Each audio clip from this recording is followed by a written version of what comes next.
തിരുവനന്തപുരം ചെങ്കോട്ടുകോണത്ത് സുഹൃത്ത് തീകൊളുത്തിയ യുവതി കൊല്ലപ്പെട്ടു. ചികിത്സയിലിരിക്കെയാണ് സരിത മരിച്ചത്. വിവരങ്ങളുമായി കമലേഷ് തെക്കേക്കാടുണ്ട്. കമലേഷ്, എന്തായിരുന്നു ഇത്തരത്തിലൊരു പെട്ടെന്നാണ് ഒരു അപ്രതീക്ഷിതമായിട്ടാണ് ഒരു സുഹൃത്ത് കടന്നു ചെല്ലുന്നത്, പെട്രോൾ ഒഴിക്കുന്നു, അത്തരത്തിലുള്ള സംഭവങ്ങളൊക്കെ ഉണ്ടാകുന്നത്. എന്താണ് ഇതിന് പിന്നിലെ കാരണങ്ങൾ എന്തെങ്കിലും വ്യക്തമായിട്ടുണ്ടോ? എപ്പോഴാണ് ഇനി ബാക്കി നടപടികളൊക്കെ തുടങ്ങുന്നത്?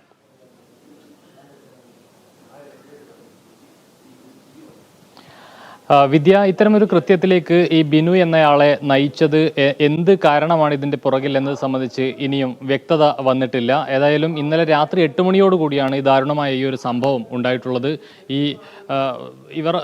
സരിത താമസിച്ച വീട്ടിലേക്ക് ബിനു എന്നയാൾ, 50 വയസ്സുള്ള ബിനു എന്നയാൾ എത്തുകയായിരുന്നു. സംസാരിച്ചിരിക്കെ വാക്കുതർക്കം ഉണ്ടാവുകയും പിന്നാലെ കയ്യിൽ കരുതിയിരുന്ന പെട്രോൾ സരിതയുടെ ദേഹത്തേക്ക് ഒഴിച്ച് തീ കൊളുത്തുകയുമായിരുന്നു എന്നുള്ളതാണ്. ഇവരുടെ മകളാണ് അപ്പോൾ വീട്ടിലുണ്ടായിരുന്നത്. ഈ ബഹളം കേട്ട് ഈ തീ കൊളുത്തിയ ഈ സംഭവമൊക്കെ കണ്ട് കുട്ടി പേടിച്ച് നിലവിളിച്ചപ്പോഴാണ് നാട്ടുകാരൊക്കെ എത്തിയത്.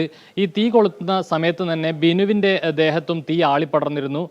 ഇയാൾ ഓടി വീടിന് പുറകിലുള്ള കിണറ്റിലേക്ക് എടുത്ത് ചാടുകയായിരുന്നു. പിന്നീട് ഫയർഫോഴ്സ് അടക്കം എത്തിയാണ് ഇയാളെ പുറത്തെടുത്തത്. ഈ സരിതയ്ക്ക് ഈ തീപ്പൊള്ളലേറ്റ സമയത്ത് 60% ശരീരഭാഗത്തും പൊള്ളലേറ്റിരുന്നു എന്നുള്ളതാണ്. ഇവരെ ആശുപത്രിയിൽ പെട്ടെന്ന് തന്നെ പ്രവേശിപ്പിച്ചു. ഈ ബിനു എന്നയാളിനും 50%-ലേറെ പൊള്ളലേറ്റിരുന്നു.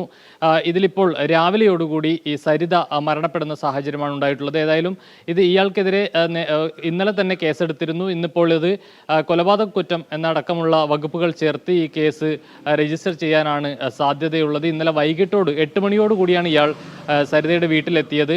സംസാരിച്ചിരിക്കുകയായിരുന്നു. ഇവർ തമ്മിൽ പരിചയക്കാരാണ് എന്നാണ് പറയുന്നത്. സംസാരിക്കുന്നതിനിടെ വാക്കുതർക്കമുണ്ടാവുകയും ഉടൻ തന്നെ കയ്യിൽ കരുതിയിരുന്ന 5 ലിറ്ററോളം പെട്രോൾ ഇയാൾ ഒരു കന്നാസിൽ കയ്യിൽ കരുതിയിരുന്നു എന്നുള്ളതാണ്. ഈ കന്നാസ് എടുക്കുകയും ഇവരുടെ ദേഹത്തേക്ക് ഒഴിക്കുകയും തീ കൊളുത്തുകയുമായിരുന്നു എന്നതാണ് ഇന്നലെ സംഭവിച്ചത്. അങ്ങനെയെങ്കിൽ കരുതിക്കൂട്ടി അപായപ്പെടുത്താൻ തന്നെ ഉദ്ദേശിച്ചായിരിക്കണം ഇയാൾ അവിടേക്ക് വന്നിട്ടുണ്ടാവുക എന്ന ഒരു നിഗമനത്തിലാണ് നിലവിൽ പോലീസ് ഉള്ളത്. അക്കാര്യങ്ങളൊന്നും തന്നെ എന്താണ് ഇത്തരമൊരു കൃത്യത്തിന് പിറകിൽ എന്ന കാര്യത്തിലടക്കം ഇനിയും വ്യക്തത വരാനുണ്ട്. ഇയാൾ നിലവിൽ ആശുപത്രിയിൽ ഗുരുതരാവസ്ഥയിൽ തന്നെ കഴിയുകയാണ്. അതിനുശേഷമേ ഇയാളുടെ ചോദ്യം ചെയ്യലടക്കം അല്ലെങ്കിൽ ഇയാളിൽ നിന്ന് വിവരങ്ങൾ ശേഖരിക്കുന്ന അടക്കമുള്ള നടപടികളിലേക്ക് പോലീസിനും കടക്കാൻ സാധിക്കുകയുള്ളൂ. അതോടൊപ്പം തന്നെ ഇയാളുടെ വാഹനത്തിൽ ഒരു വെട്ടുകത്തിയും അതുപോലെ തന്നെ മുളക് പൊടി അടക്കമുള്ള വസ്തുക്കളും ഉണ്ടായിരുന്നു എന്നുള്ളതാണ്. അതായത് എന്തോ തരത്തിൽ ഇവരോടുള്ള ഒരു വൈരാഗ്യം ഇയാളുടെ മനസ്സിലുണ്ടായിരുന്നു. അക്കാര്യങ്ങളിലായിരിക്കണം സംസാരം നടന്നിട്ടുണ്ടാവുക. സംസാരിച്ച് പിന്നീട് ഒരു തർക്കമുണ്ടായപ്പോൾ ഉടൻ തന്നെ ഇയാൾ അല്പം കടന്ന് പ്രവർത്തിക്കുകയും ഈ പെട്രോൾ എടുത്ത് ഒഴിച്ച് തീ കൊളുത്തുകയും ചെയ്യുകയായിരുന്നു. ഇതിനിടെയാണ് ഇയാളുടെ ദേഹത്തേക്കും ഈ തീ ആളിപ്പടർന്നത്. ഇതിനുശേഷം ഇയാൾ കിണറ്റിലേക്ക് എടുത്ത് ചാടുന്ന സാഹചര്യമായിരുന്നു. പിന്നീട് ഫയർഫോഴ്സ് എത്തി ഇയാളെ ആശുപത്രിയിലേക്ക് മാറ്റി. ഗുരുതരമായ സാഹചര്യത്തിൽ തന്നെയാണ് രണ്ടുപേരും ഉണ്ടായിരുന്നത്. 60% മുകളിൽ ഈ സരിതയ്ക്ക് പൊള്ളലേറ്റു. ഇന്ന് പുലർച്ചെയോടെ അവർ മരണപ്പെടുകയായിരുന്നു. അതേസമയം ഈ ബിനുവിൻ്റെ ആരോഗ്യസ്ഥിതി നിലവിൽ വലിയ കുഴപ്പമില്ല എന്നാണ് മനസ്സിലാക്കാൻ കഴിയുന്നത്. പക്ഷേ എന്നാലും 50% പൊള്ളൽ ശരീരത്തിൽ ഏറ്റിട്ടുണ്ട് എന്നുള്ളതാണ്. ഏതായാലും പോലീസ് മറ്റ് അനന്തര നടപടികളൊക്കെ സ്വീകരിച്ചു വരികയാണ്.